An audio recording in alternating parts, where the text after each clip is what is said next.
आज मातोश्री रमाई की जयंती है। रमाई बाबा साहेब अम्बेडकर जी की पत्नी, जिन्होंने बाबा साहेब अम्बेडकर को बहुत बड़ा बाबा साहेब अम्बेडकर जी को बहुत बड़ा साथ दिया। बाबा साहेब अम्बेडकर जी इंग्लैंड में थे, अमेरिका में थे। 6 साल का अभ्यास उनको करने के लिए इतना पैसा नहीं था। जो 2 साल के पैसे थे, 2 साल में उन्होंने अभ्यास क्रम पूरा किया। वहाँ पे भूखे रहे हो, कुछ जगह होटल में काम भी किया। यहाँ पे रमाई और बाबा साहेब अम्बेडकर जी का खत के बारे में मैं बोल रहा हूँ। बाबा साहब अम्बेडकर जी खत में अपने पत्नी को लिखते, अपने पत्नी को क्या लिखते? प्रिय रामू, जो दुख अपने को प्रकाश की ओर ले जाता है, प्रकाश की ओर ले जाता है, उसका आभार मानना चाहिए, उसको धन्यवाद करना चाहिए। क्या बात है! यह हमारे लिए भी बहुत इम्पोर्टेंट है। जो दुख अपने को प्रकाश की ओर ले जाता है, उसका आभार मानना चाहिए, उसका धन्यवाद देना चाहिए। ये रमाई को लिखते हैं। अच्छा, रमाई के पास वो पड़ी हुई नहीं थी ऐसे नहीं, उसके रमाई के पास सद्विवेक बुद्धि थी। ये सद्विवेक बुद्धि ही बहुत बड़े पढ़े हुए लोगों के भी पीछे डालती है। सद्विवेक बुद्धि के सामने पढ़े हुए लोग कुछ नहीं रहते। जिनके पास सद्विवेक बुद्धि नहीं रहे वो बाद में बाबा साहब अम्बेडकर लिखते, बहुत पढ़ते, बहुत चरित्र वाचते, बहुत लोगों का किताब सभी का पढ़ते, तो लिखते, रामू मुझे पोलादी पंख आए, मुझे ये संपूर्ण समाज रचना बदलनी है। मैं तूफान हूँ, क्या इस तूफान को तू साथ देगी? सवाल है। अगर तू ये तूफान को साथ देगी तो मैं रमा तेरा आयुष्य भर ऋणी रहूँगा। क्या बात है! ऋणी यानी कर्ज बाजारी रहूँगा। अपने पत्नी को तो पहला पूछते तू साथ देगी क्या? अगर तू साथ देगी तो मैं तेरा आयुष्य भर ऋणी रहूँगा। इतना पढ़ा हुआ इंसान अपने पत्नी को सम्मान देता है, समानता देता है, उसकी परवानगी लेते कि मैं ये काम करना चाहता हूँ, संपूर्ण समाज रचना मेरे को बदलने के, मेरे को पोलादी पंख है, मैं तूफान जैसा हो गया हूँ, क्या इस तूफान के साथ तो रहेंगी क्या? तो अपनी पत्नी रमाई अपने पति को लिखते, साहेब मैं सब कुछ संभालूंगी। ये भी क्या बात है! सोचने वाली बात है। पति पत्नी का सादा पत्र व्यवहार है, लेकिन इसमें कितना बड़ा संदेश इस विश्व के लोगों के लिए है। और एक बात कहना चाहता हूँ कि बाबा साहब अम्बेडकर उधर पढ़ रहे थे, उनके बच्चे गुजर गए क्योंकि दवाई के लिए पैसा नहीं था, इसलिए बच्चे गुजर गए। तो रमा लिखती है, रमेश गुजर गया या गंगाधर चला गया। तो बाबा साहब अम्बेडकर लिखते, ये मेरे को खत पढ़ के ही आंखों में आंसू आ गए और मैं वापस नेपोलियन पढ़ने लगा। किताबों के साथी थे वो लोग, ये सब दुनिया जानती है। लेकिन पत्नी का जो कुछ योगदान था बहुत बड़ा था। पत्नी क्या करती थी, अपना साहब अमेरिका इंग्लैंड में पढ़ रहा है तो सुबह जाके रमाई गोबर का जो ये रहता है, उसको हम मराठी में शेनकूट बोलते हैं, वो बनाती थी और रात को घर आती थी और उससे गुजारा करती थी। क्या बाबा साहब अम्बेडकर उधर बहुत खा के पी के ये नहीं थे, वो भी खाली पेट रहते थे और पढ़ाई करते थे। और रमाई को बाबा साहब अम्बेडकर बोले, रमा, बच्चे गुजर गए, औषध नहीं था। मैं उस डॉक्टर को कहा था मैं आएगा तो मैं तेरा पैसा दूंगा, लेकिन उसने सुना नहीं। पैसा नहीं होने के वजह से उनका बच्चा गुजर जाता है बीमार होकर। ये भी आपने सभी ने सोचना चाहिए। रमाई का योगदान बहुत बड़ा है, बहुत बड़ा है। जब बाबा साहब अम्बेडकर गांधी के खिलाफ और समता के लिए लड़ा देते थे, तब गांधी ने उपोषण किया था। तो बाबा साहब अम्बेडकर को बहुत खत आते थे, मारने की धमकियाँ दी थी। 2 बार अटैक भी हो गया, मारे भी उनको। तो रमाई और बीमार हो गई, टीबी से बीमार हो गई रमाई। इतना डर गई, वो बोली क्यों लड़ रहे हैं गांधी बाबा के साथ। उस टाइम गांधी को संत कहते थे और बाबा साहब अम्बेडकर सत्य के साथ थे, सत्य थे, लेकिन उनको देशद्रोही बहुत कुछ बोला जाता था। वो जब अमेरिका इंग्लैंड में थे, बीच में ही मैं ये याद दिला देता हूँ कि वो बोले बहुत लोग मेरी की निंदा नालस्ती करते हैं, रामू गाली देते हैं, कुछ भी करते हैं, लेकिन इसके लिए मैं डरता नहीं हूँ, क्योंकि मैं सही मार्ग के ऊपर हूँ। अपने पत्नी को अपना भाव व्यक्त करते हो, उनका पत्र व्यवहार देखो कितना ज़बरदस्त है। प्रिय रामू करके लिखा हुआ और रमाई ने लिखा हुआ, सब लोग कैसे हैं, इथे सगळे चांगले आहेत, इथे सब लोग अच्छे हैं, आप कैसे हैं। यानी उसमें मैं भी आ गई। इसमें क्या हो गया, बाबा साहब अम्बेडकर समझ गया कि रमाई ठीक है करके। इसलिए मैं आपको बोलना चाहता हूँ कि हम लोग ने क्या सीखना चाहिए आज रमाई के साथ, हम क्या करना चाहिए। जब रमाई को टीबी हो गई, बहुत खांसी आने लगी, रामू रामू मैं तेरे को अमेरिका ले जा रहा हूँ, क्योंकि टीबी के लिए भारत में दवाई नहीं थी।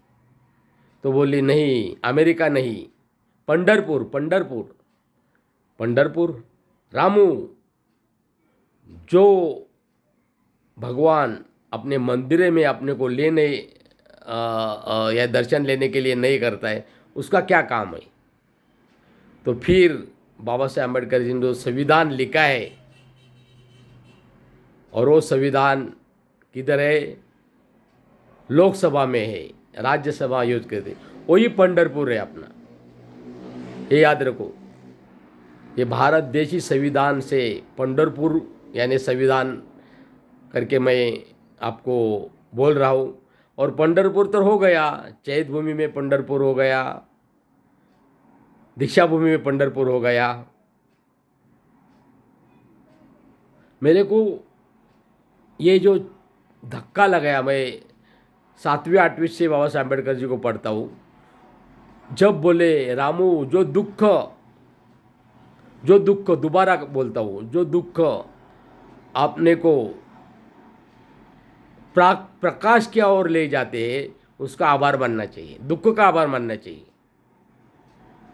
रमाई को बोलते हैं, और रमाई को ये भी बोलते हैं कि मेरे को पोलादी पंख आया है, तूफान है, मैं क्या तूफान के साथ रहेगी। कितना कमाल की बात है, मैं ऋणी रहेगा तू रहेगी तो। और पत्नी जवाब देती कि मैं सब संभाल के लूँगी। क्या बात है। हम क्या करते हैं फिर, इतना कष्ट करके,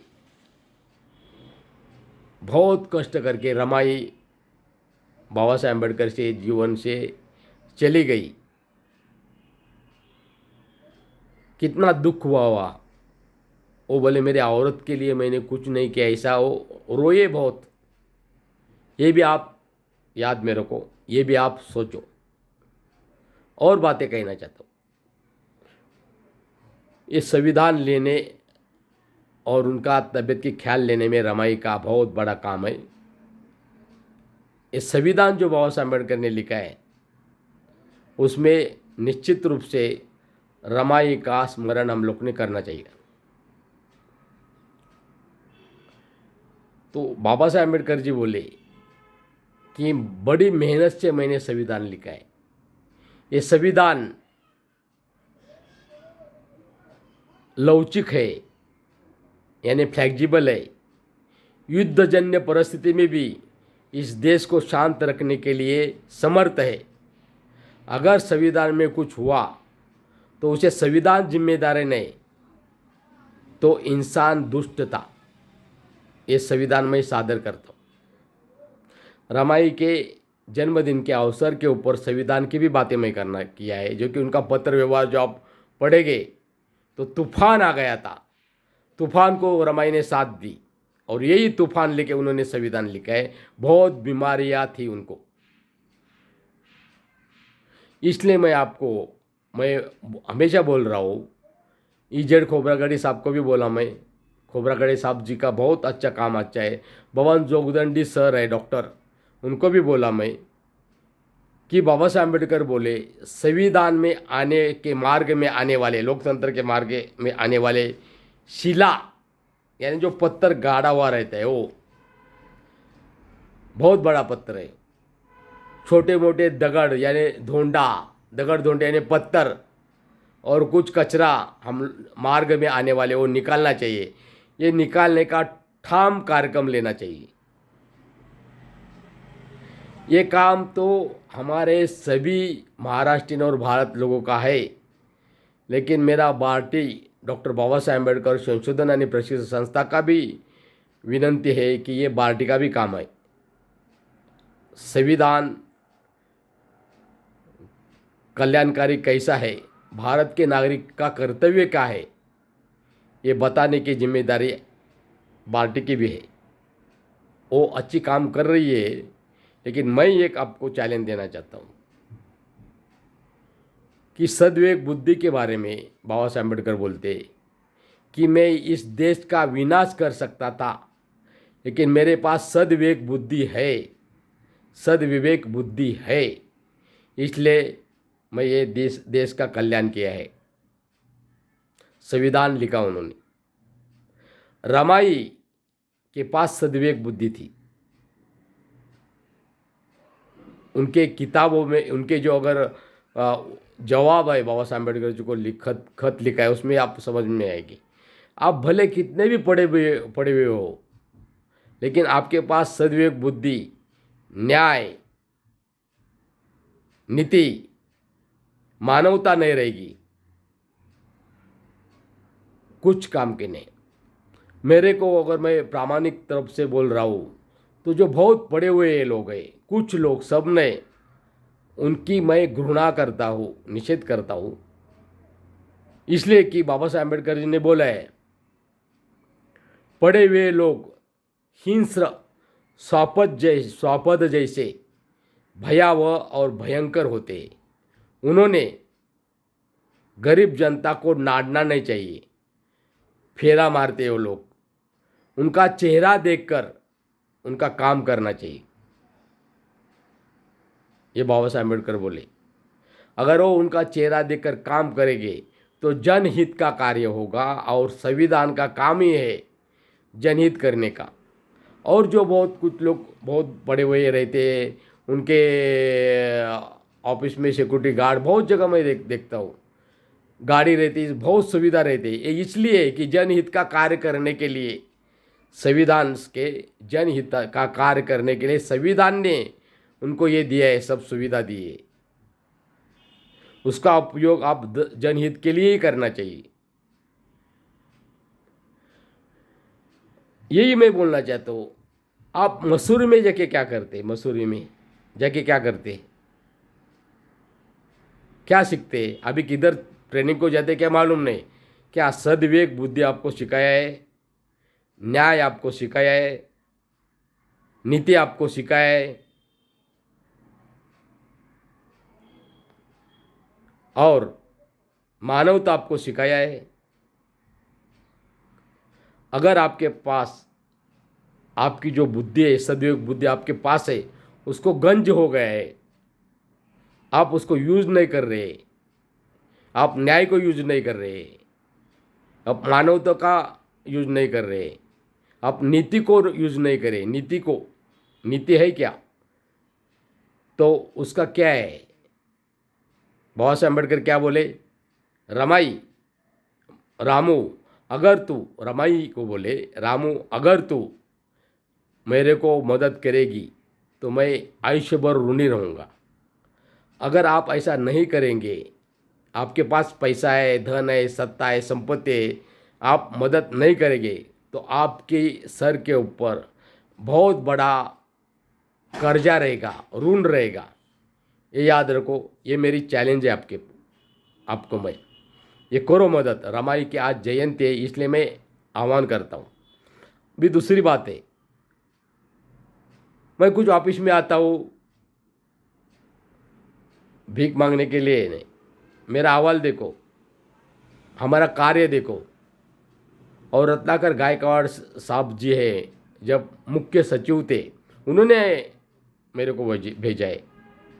दूसरी बात आपको बोलना चाहता हूँ कि मेरी टीचर है, मुख्याध्यापिका सरोजमाई पाटिल, जब मैं हाई स्कूल में पढ़ता था, उनका संस्कार हो गया। उन्होंने मेरे कार्यक्रम देख के बहुत प्रभावित होके माननीय शरद पवार जी के पास भेजा, अजीत दादा के जी के पास भेजा।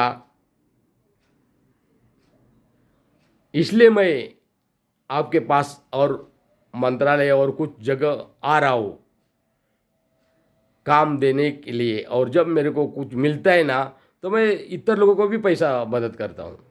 अभी भी मैं कुछ लोगों को मदद करता हूँ दूसरे के लिए। ये याद रखो, ये याद रखो। मैं आपको यही चैलेंज देना चाहता हूँ कि आप यूज करो, अपने क्वालिटी को बढ़ाओ। न्याय, नीति, मानवता, सदैव बुद्धि।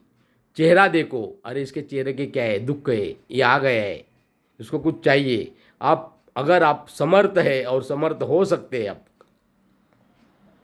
तो उसको कार्य दो, काम दो। जो बाबा साहेब अम्बेडकर जी का या भारत के संविधान का मन से और दिल से काम करते, उनको साथ दो, उनको मदद करो, उनको काम करने दो। मैं यही प्रण लिया है कि मेरा उम्र 62 है।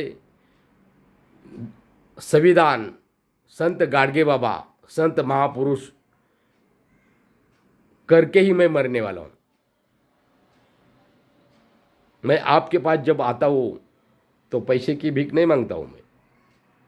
मैं समर्थ हूँ, गुणवत्ता है, हमारी संस्था है, अच्छे अच्छे लोग हैं। हमारी गुणवत्ता का उपयोग करो। उससे न्यूज़पेपर में जो इधर मैं काम किया है उनका नाम आता है, उनका, कि इनकी वजह से काम हो गया है और चार्ली ने किया है। ये मेरा चैलेंज है, याद रखो। जय संविधान।